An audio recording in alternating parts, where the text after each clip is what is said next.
Hi, and welcome to The Animal Edit, the place to be for conscious animal lovers who want to find ways of minimising their impact on animals through their everyday actions.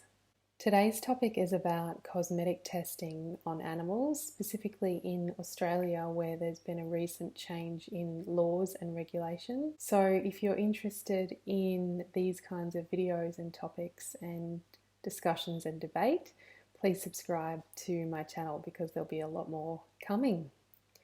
It's just a couple of months ago, the Australian government put a bill before Parliament to update the regulations in Australia around animal testing on cosmetics. This means that from July next year, there'll be a ban on animal testing on chemical ingredients that are specifically for use in cosmetics in Australia. There's a lot of interest in Australia in reducing animal testing, so I want to unpack this a little bit, and I've done some research just to try and understand and get to the bottom of what this actually means for everyday consumers, and that's what I want to talk about today. There's a few facts that I think it's important that we understand.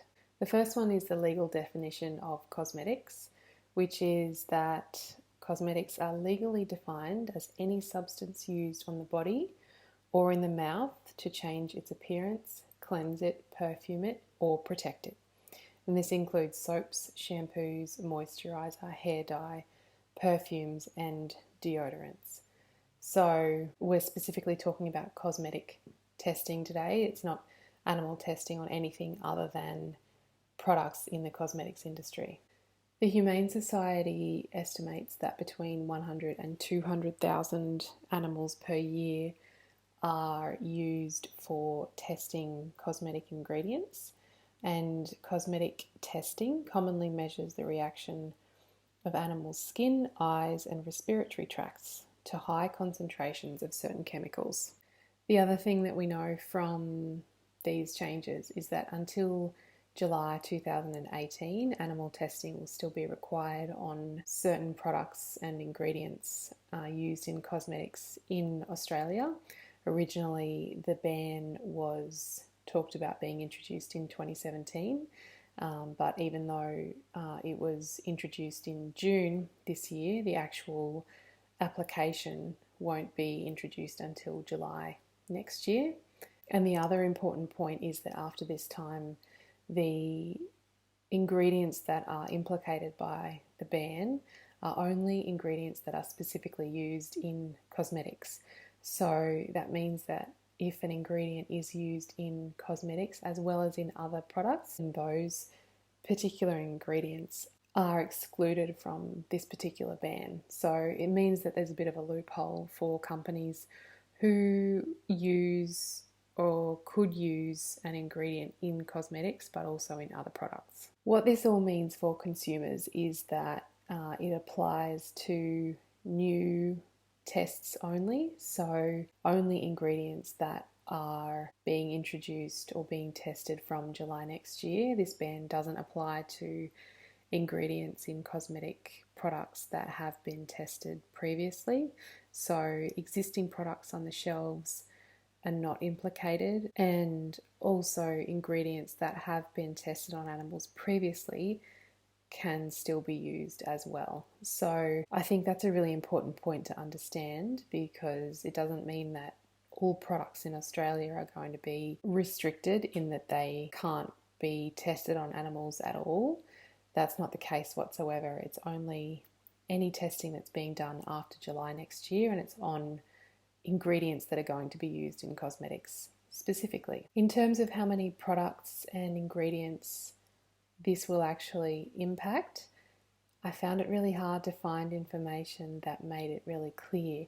There's a couple of very different schools of thought, or perhaps measurements of the impact of this ban. Some of the groups are saying that only 10% of the ingredients in cosmetics will be affected by this ban, because only that many ingredients are used solely for cosmetics. But the government statement says that only 1% of ingredients used in cosmetics will escape the ban. So that's a huge disparity between what different groups are saying the impact will actually be on the use of these ingredients and how far the impact of the ban will spread. Generally speaking, my impression was that the ban is a step in the right direction for Australia, but it could have been more significant and it could have been more impactful than it is. So the bottom line for me is that if you care about animal testing and avoiding products that have been tested on animals or have ingredients that have been tested on animals, then there's a few things that you can do. There's actually a few logos to look out for. There's a few different programs. One of them is the Choose Cruelty-Free logo. That's an Australian specific organisation which certifies products that haven't been tested on animals. Another one is the international standard with the leaping bunny, and a third one is the Beauty Without Bunnies program that comes from PETA, and that's an international standard as well. I'm going to be linking all of these in the description, so if you want to do more research and if you want to see actual images of the logos, then you can go to those links.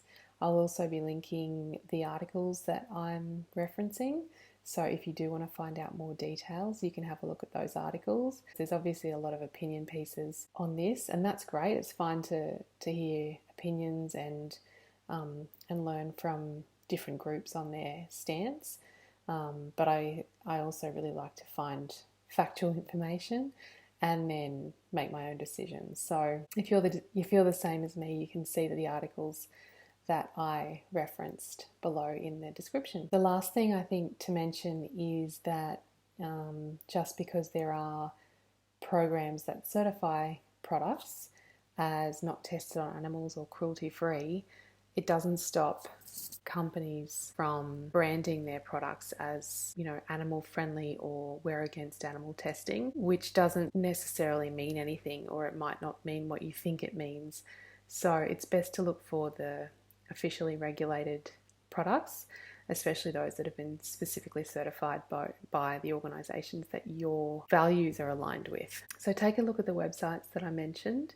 Hopefully that will provide more information if this is something that's really of interest for you. I'd love to hear your comments as well. What do you think about this ban?